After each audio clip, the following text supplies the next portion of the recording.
வணக்கம். இன்றைய முக்கிய செய்திகள். மங்களம் தொகுதியில் 80 லட்சம் ரூபாய் செலவில் தார் சாலை, சிமெண்ட் சாலை அமைக்கும் பணியினை வேளாண் துறை அமைச்சர் தேனி ஜெயக்குமார் பூஜை செய்து துவக்கி வைத்தார். புதுச்சேரி வெள்ளையனூர் கொம்யூன் பஞ்சாயத்து மூலம் நிதி பெறப்பட்டு மங்களம் தொகுதிக்குட்பட்ட சாமியார் தோப்பு உட்புற வீதிகளுக்கு 24 லட்சம் ரூபாய் செலவில் தார் சாலை அமைத்தல், பொன் செல்வராஜ் விரிவாக்கத்திற்கு 20 லட்சம் ரூபாய் செலவில் சிமெண்ட் சாலை அமைத்தல், செல்வநகர் விரிவாக்கத்திற்கு 35 லட்சம் ரூபாய் செலவில் தார் சாலை அமைத்தல் உள்ளிட்ட பணிகளுக்கு மொத்தம் 80 லட்சம் ரூபாய் செலவில் சிமெண்ட் சாலை, தார் சாலை அமைக்கும் பணிகளுக்கான பூமி பூஜையினை தொகுதி சட்டமன்ற உறுப்பினரும் வேளாண் துறை அமைச்சருமான தேனி ஜெயக்குமார் கலந்து கொண்டு பணியினை பூஜை செய்து துவக்கி வைத்தார். இந்நிகழ்ச்சியில் ஆணையர் ரமேஷ், இளநிலை பொறியாளர் ரங்கமன்னார் மற்றும் என்ஆர் காங்கிரஸ் பிரமுகர்கள், ஊர் பொதுமக்கள் கலந்து கொண்டார்கள். மணவெளி சட்டமன்ற தொகுதிக்குட்பட்ட புதுக்குப்பம் கிராமத்தில் அரசு தொடக்கப் பள்ளியின் மதில் சுவர் விழுந்து 3 மாணவர்கள் படுகாயமடைந்தார்கள்.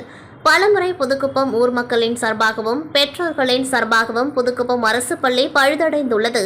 இதனை உடனடியாக சீர் செய்ய வேண்டும் என்றும், மதில் சுவர் ஆபத்தான நிலையில் உள்ளது, இதை உடனடியாக சீர் செய்ய வேண்டும் என்று, விபத்து ஏற்பட்டால் மாணவர்கள் படுகாயமடைவார்கள் என்று பல்வேறு கோரிக்கையை அந்த தொகுதியினுடைய சட்டமன்ற உறுப்பினரிடத்தில் தெரிவித்தும் கூட மாணவர்களுடைய உயிரில் விளையாடக்கூடிய ஒரு அபாயகரமான இந்த அரசுடைய செயல் கடுமையாக கண்டனத்திற்குரியது. இப்படிப்பட்ட நிலையில் இருக்கக்கூடிய அனைத்து பள்ளிகளையும் அரசு பள்ளி கல்வித்துறை ஆய்வு செய்து உடனடியாக உரிய நடவடிக்கை எடுக்க வேண்டும். பழுதடைந்த நிலையில் உள்ள அரசு பள்ளிகள் புனர்வு செய்வதற்கும் புதிய கட்டிடங்கள் கட்டுவதற்கும் நடவடிக்கை மேற்கொள்ள வேண்டும். பாதிக்கப்பட்ட மாணவர்களின் மருத்துவ செலவிற்கு அரசு 1 லட்சம் ரூபாய் வழங்க வேண்டும் என்று பாதிக்கப்பட்ட மாணவர்களை அரசு மருத்துவமனையில் பார்வையிட்டு ஆறுதல் கூறினார் முன்னாள் அரசு கொறடா RKR அனந்தராமன். காரைக்கால் வட்டார வளர்ச்சித்துறையின் மூலம் பாலியல் வன்முறைக்கு எதிரான விழிப்புணர்வு பேரணி மாவட்ட ஆட்சியர் அலுவலகத்தில் தொடங்கியது. இப்பேரணியை மாவட்ட ஆட்சியர் சோமசேகர் அப்பாராவ் துவக்கி வைத்தார். இதனைத் தொடர்ந்து காரைக்கால் வட்டார வளர்ச்சித்துறையின் மூலம் ஊரக வாழ்வாதார திட்ட பயனாளிகளுக்கு விதைப்பை வழங்கிய பின் பேசிய மாவட்ட ஆட்சியர் சோமசேகர் அப்பாராவ், அனைத்து செயல்களிலும் ஆண்கள் பெண்கள் வேறுபடுத்தி பார்க்காமல் அனைவரும் சமம் என்று நினைக்க வேண்டும். மேலும் அனைத்திலும் பாலின வேறுபாடுகளின்றி சமமாக இருக்கின்றோம். இது அடுத்த தலைமுறையினருக்கு கொண்டு சேர்க்க வேண்டும். அதுவே நமது கடமையாகும் என்று கேட்டுக்கொண்டார். மேலும் இப்பேரணியில் நாட்டு நலப்பணி திட்ட மாணவர்கள், கல்லூரி மாணவ மாணவிகள், வட்டார வளர்ச்சித்துறை, சுய உதவிக்குழு மகளிர்கள் உள்ளிட்ட சுமார் 1000 பேர் கலந்து கொண்டு மாவட்ட ஆட்சியர் அலுவலகத்திலிருந்து விழிப்புணர்வு பதாகைகளை ஏந்தி புறப்பட்டு காரைக்கால் அறிஞர் அண்ணா கலைக்கல்லூரி வரை ஊர்வலமாக சென்றனர். இந்நிகழ்ச்சியில் வட்டார வளர்ச்சித்துறை அதிகாரி மற்றும் துணை மாவட்ட ஆட்சியர் செந்தில்நாதன், சமூக நலத்துறை உதவி இயக்குநர் ராஜேந்திரன், காரைக்கால் மாவட்ட நாட்டு நலப்பணி திட்ட ஒருங்கிணைப்பாளர் தாமோதரன், வட்டார வளர்ச்சித்துறை அதிகாரி ரங்கநாதன் மற்றும் ஊழியர்கள் கலந்து கொண்டார்கள். விழுப்புரம் மாவட்டம் வானூர் அருகே அமைந்துள்ளது சர்வதேச நகரமான ஆரோவில்லில் 3000க்கும் மேற்பட்ட வெளிநாட்டினர் மற்றும் உள்ளூர்வாசிகள் வசித்து வருகின்றனர். இந்த நிலையில் இங்கு பல்வேறு நாட்டிலிருந்து ஏராளமான உணவகங்கள் மற்றும் உணவகத்தின் தின்பண்ட கடைகள் செயல்பட்டு வருகின்றன. இயற்கை மற்றும் ஆர்கானிக் முறையில் தயாரிக்கப்படும் பிஸ்கட்டுகள், சாக்லேட்டுகள் மற்றும் உணவகங்கள் இங்கு செயல்படுவதால் திடீரென உணவு பாதுகாப்புத்துறை அதிகாரிகள் கடைகளில் ஆய்வு மேற்கொண்டார்கள். அந்த ஆய்வில் கடைகளில் உள்ள பொருட்களின் தரம் குறித்தும் அங்கு தயாரிக்கும் விதம் குறித்தும் ஆய்வு செய்தனர். ஆய்வில் பல இடங்களில் அவர்கள் வைத்துள்ள தின்பண்டங்களில் காலாவதி தேதி இல்லாததால் அதிகாரிகள் அதிர்ச்சி அடைந்தனர். அதனைத் தொடர்ந்து கடை உரிமையாளரிடம் இனிமேல் இதுபோன்று காலாவதி தேதி இல்லாமல் தின்பண்டங்கள் இருக்கக்கூடாது, மீறினால் கடைக்கு சீல் வைக்கப்படும் என்று எச்சரித்தனர். இயற்கை முறையில் ஆர்கானிக் உணவுப் பொருட்கள் விற்பனை செய்யும் ஆரோவில்லில் சரியான முறையில் தயாரிப்பு மற்றும் காலாவதி தேதி இல்லாதது வாடிக்கையாளர்களை அதிர்ச்சியிலாக்கியது.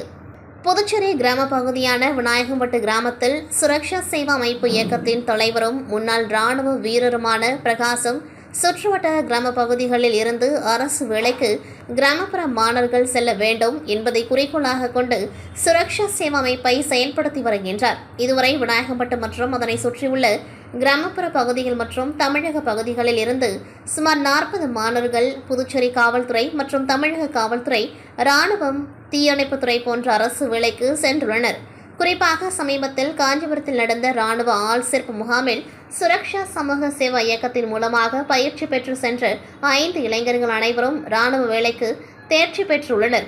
மேலும் புதுச்சேரி தீயணைப்பு துறையில் 2 பேரும், கடந்த வருடம் நடைபெற்ற புதுச்சேரி காவல்துறை தேர்வில் 16 பேரும் தேர்ச்சி பெற்றுள்ளனர் என்பது குறிப்பிடத்தக்கது.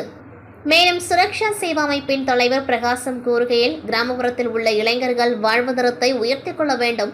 அதன் அடிப்படையில் இந்த இயக்கத்தின் மூலமாக எந்தவித கட்டணமும் ஜாதி மத பாகுபாடின்றி பயிற்சி பெற்ற அனைவருக்கும் வேலை கிடைத்திட வேண்டும் என்பதே எங்களது குறிக்கோள் என தெரிவித்தார்.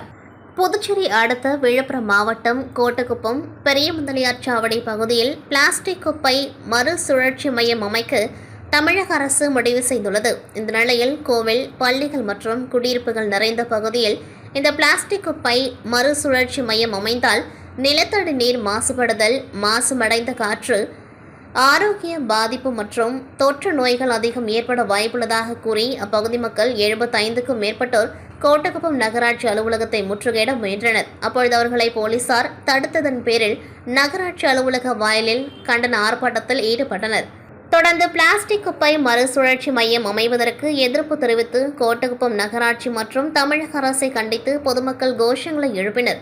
இதனையடுத்து நகராட்சி ஆணையரை போராட்டத்தில் ஈடுபட்டவர்கள் சந்தித்து இது தொடர்பாக மனு அளித்தனர். மேலும் இந்த விவகாரம் மீது நடவடிக்கை எடுக்காமல் தொடர்ந்து பிளாஸ்டிக் சுழற்சி மையம் அமைக்க முயற்சித்தால் மக்கள் தொடர் போராட்டத்தில் ஈடுபட போவதாக தெரிவித்துள்ளனர்.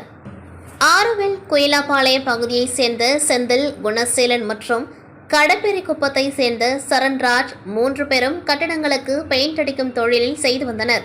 இந்நிலையில் இவர்கள் நேற்றிரவு புதுச்சேரி 10 கண்ணு பகுதியில் தங்களது பணியை முடித்துவிட்டு மூவரும் ஒரே இருசக்கர வாகனத்தில் தங்களது வீடுகளுக்கு திரும்பிக் கொண்டிருந்தனர்.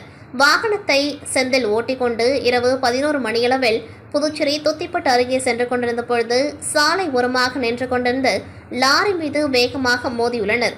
இதில் மூவரும் உடல் நசுங்கி சம்பவ இடத்திலேயே உயிரிழந்தனர்.